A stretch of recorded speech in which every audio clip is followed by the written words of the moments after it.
Good day, everybody. Hope you're all doing all right. Just want to make a quick video about uh, the medications and stuff like that that I've been taking or that I was taking since my COVID and well, since long COVID has crept in, what all the doctors have prescribed to me and everything like that. At the beginning of last year, so the beginning of 2022, January, when I went to the doctor and I got the breathing test. Well, they put me on. Well, okay, yeah. First, they put me on a what do you call that thing? It's a spirometer, I think. It's a lung function test. Then they put you on a nebulizer, and then they put you on the lung function test again, and they see the difference. If like the nebulizer helped, and I think it helped by like 2%. I got like 84% lung function reading from the first one, and then like 86% from the second one.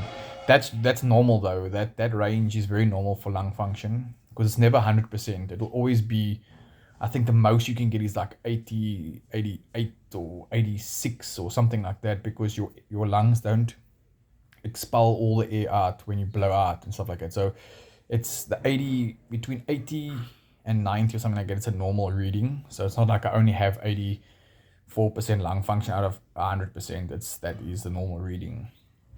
But they said, yeah, the doc said to me I have something called COVID lung. So then he prescribed me uh, two asthma pumps for that. I can't remember the name now of it, but it was the steroid pump that I had to take once in the morning and once in the evening. And then they gave me a rescue inhaler, which I had to take 3 puffs a day or something like that. And then when I needed it as well.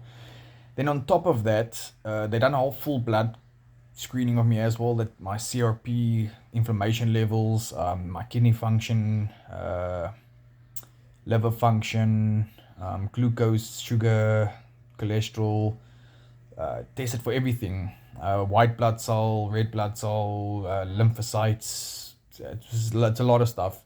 I might post it sometime or another to for you guys to all see. But they found in my stomach that I had a high level of what do you call it now, like bacteria. Like the bad bacteria was more than the good bacteria or something like that.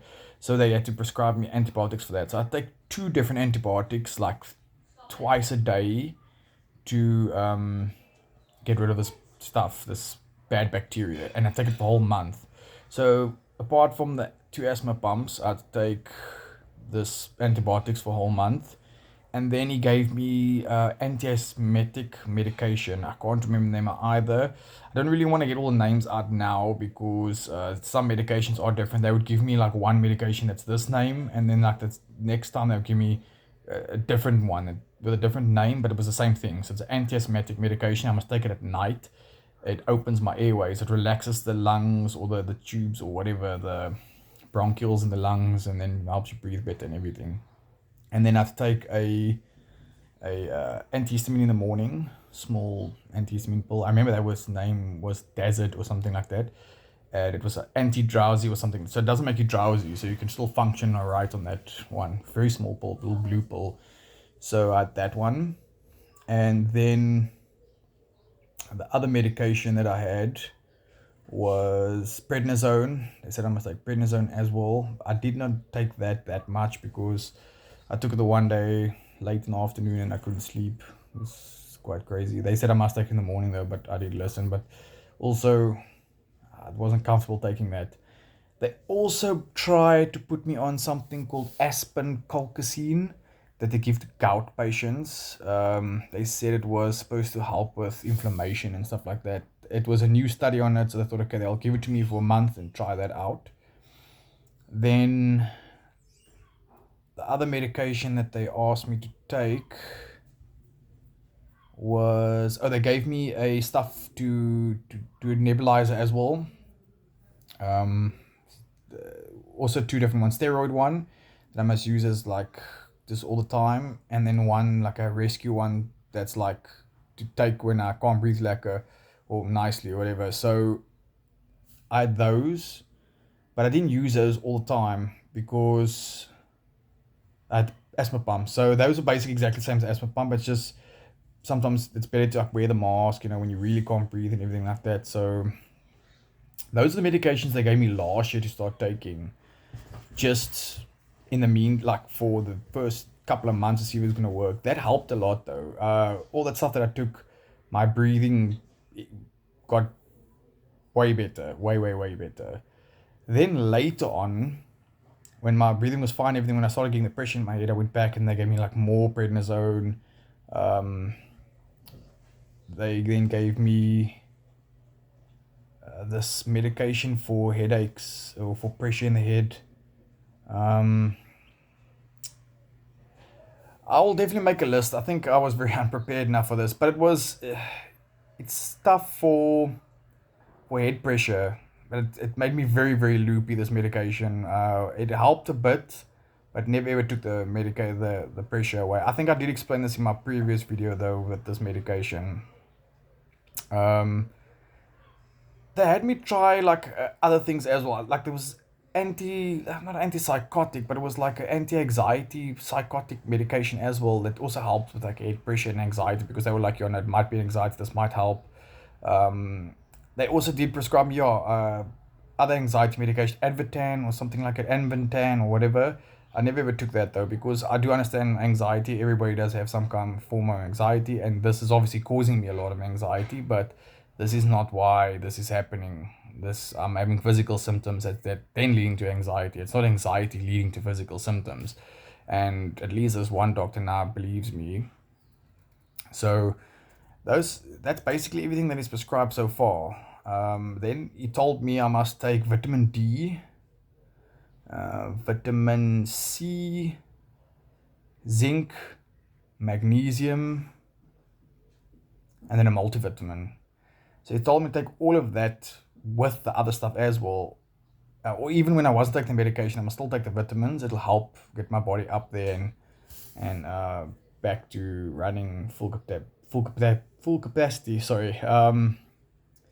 Yeah, it's been quite a journey. The medication has been a lot though. They've issued me with so much medication over this year or 2 years actually, that I mean it was thousands. I looked at my medical aid doctor's bill thing. They give you like a roundabout of how much you spend going to doctors and how much you spend going to do this and this and that and that. And it's the medication that I've been taking is, I think it was something like 5,000 rand a month or something like that. It's a lot of money. It's more than my car payment a month basically. So yeah, it's crazy, the medication, and some of it worked. The breathing stuff worked, the asthma pump stuff like that, but others didn't work.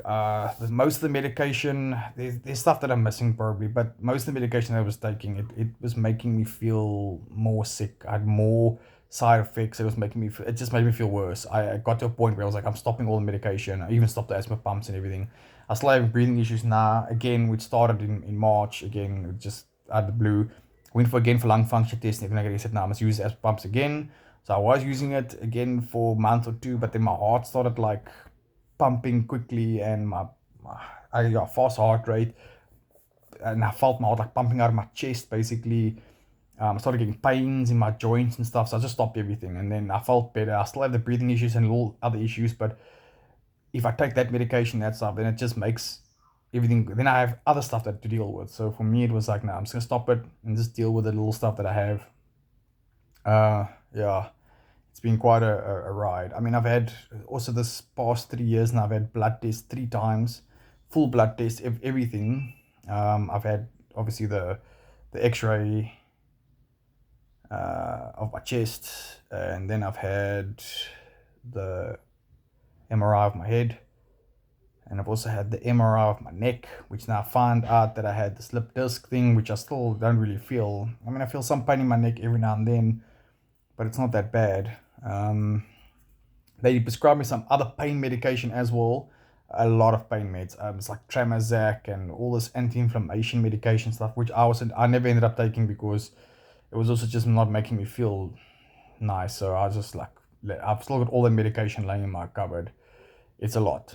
But what I'll do is I'll also make another video, and then I'll just show I got a lot of the stuff left over. I just don't have it with me right now, but I just wanted to explain some of the stuff that I was taking some of the stuff that's happened over the past year with the doctors and everything like that. But I'll see about looking about what else there was. It was a lot of medication. I don't know why they kept on prescribing more and more and more. I think doctors like prescribing too much medication these days. Prednisone I was prescribed almost every single time I went to the doctor. Over this past 2 years, I've been to the doctor like 26 times. So I've got like prednisone every single time. So I've got a lot of prednisone, a lot. I was like, no. I took it one time or something like that, and I was like, I couldn't sleep. And then I took it another time afterwards as well, but I was like, no, it started giving me also weird symptoms and stuff. So I was like, I'd rather just not going to take it. I'd rather just live with this, what's going on. It's easy. It's just difficult to